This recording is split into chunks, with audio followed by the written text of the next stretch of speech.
The Holy Bible is filled with the promises of God. വിശുദ്ധ വേദപുസ്തകം ദൈവത്തിൻ്റെ വാഗ്ദാനങ്ങളാൽ നിറഞ്ഞിരിക്കുന്നു. മനുഷ്യരോടുള്ള ബന്ധത്തിൽ ഏതാണ്ട് 7147 വാഗ്ദാനങ്ങൾ വേദപുസ്തകത്തിൽ ഉണ്ടെന്ന് ചില കണക്കുകൾ സൂചിപ്പിക്കുന്നു. ഇത് 7487 ആണെന്നും അതല്ല 8810 ആണെന്നും പറയപ്പെടുന്നു. എന്തു തന്നെ ആയാലും ദൈവമക്കൾക്കായി ദൈവം നൽകിയിരിക്കുന്ന വാഗ്ദാനങ്ങൾ അനവധിയാണ്. നമ്മുടെ ഓരോരുത്തരുടെയും ജീവിതത്തിൽ ഇതിനോടകം ദൈവത്തിൻ്റെ എത്രയോ വാഗ്ദാനങ്ങളാണ് നിറവേറിയിരിക്കുന്നത്. അതിനെല്ലാം നാം ദൈവത്തോട് നന്ദിയുള്ളവരുമായിരിക്കുന്നു. എന്നാൽ ഇനിയും നമുക്ക് മുൻപോട്ട് യാത്രയുണ്ട്. ദൈവത്തിൻ്റെ കരുതലും പരിപാലനവും നടത്തിപ്പുമില്ലാതെ ഒരു ചുവട്ടടി മുമ്പോട്ട് വയ്ക്കുവാൻ നമുക്ക് കഴിയുകയില്ല. അതുകൊണ്ട് നാം ചെയ്യേണ്ടിയതത്രേ, cover our petitions with God's promises and submit to Him.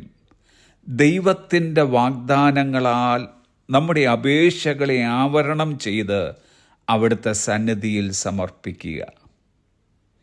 ദൈവം നമ്മോട് തിരുവചനത്തിലൂടെ സംസാരിച്ച കാര്യം, നമ്മോട് വാഗ്ദാനം ചെയ്ത കാര്യം പ്രാർത്ഥനയിലൂടെ നാം ഓർപ്പിക്കേണ്ടിയിരിക്കുന്നു.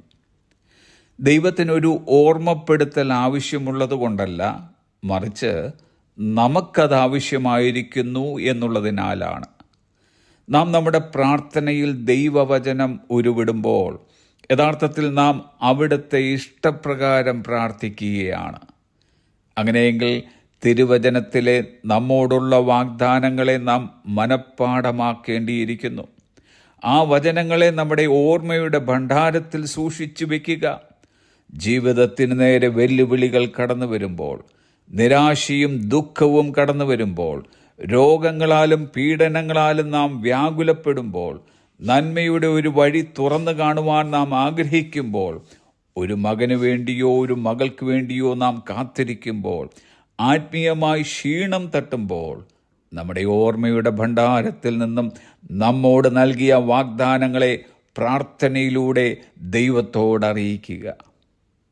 വാഗ്ദത്തം ചെയ്ത ദൈവം വിശ്വസ്തൻ. ഇന്നാരെങ്കിലും ഏതെങ്കിലും വിഷയവുമായി ഭാരപ്പെട്ടിരിക്കുന്നുവെങ്കിൽ നമുക്കിന്നിങ്ങനെ പ്രാർത്ഥിക്കാം. കർത്താവേ, അങ്ങ് പറഞ്ഞിട്ടുണ്ട്, നിങ്ങൾ പ്രാർത്ഥിക്കുമ്പോൾ യാചിക്കുന്നതൊക്കെയും ലഭിച്ചു എന്ന് വിശ്വസിപ്പീൻ, എന്നാൽ അത് നിങ്ങൾക്കുണ്ടാകുമെന്ന്. വിശ്വാസത്തോടെ എൻ്റെ അപേക്ഷയുമായി ഇന്ന് തിരുസന്നിധിയിൽ കടന്നു വരുന്നു. എന്നോട് കരുണ കാട്ടണമേ. ആമേൻ. Have a blessed day.